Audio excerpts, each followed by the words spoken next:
વડાપ્રધાન ટીબી મુક્ત ભારત અભિયાન અંતર્ગત ખાસ આરોગ્ય ક્ષેત્રે કામગીરી કરી રહ્યા છે ત્યારે ભાવનગર મહાનગરપાલિકા દ્વારા ટીબી મુક્ત ભાવનગર બનાવવા માટે કામગીરી કરી રહી છે। ભાવનગર શહેરમાં મહાનગરપાલિકા દ્વારા ટીબી મુક્ત ભાવનગર બનાવવા માટે મારુતિ ઇમ્પેક્સ પરિવારના દિનેશભાઈ લાખાણી અને સુરેશભાઈ લાખાણી દ્વારા 200 જેટલા ટીબીના દર્દીઓને ટીબી પોષણ કીટ આપવામાં આવી હતી।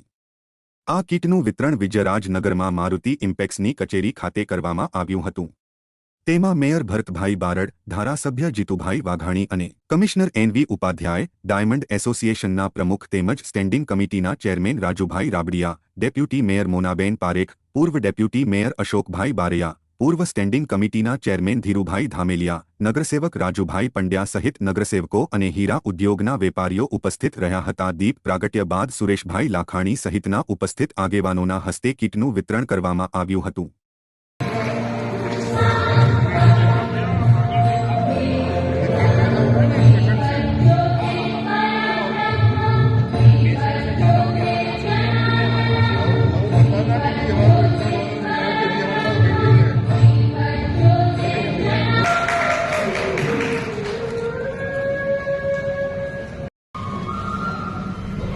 ભગવાન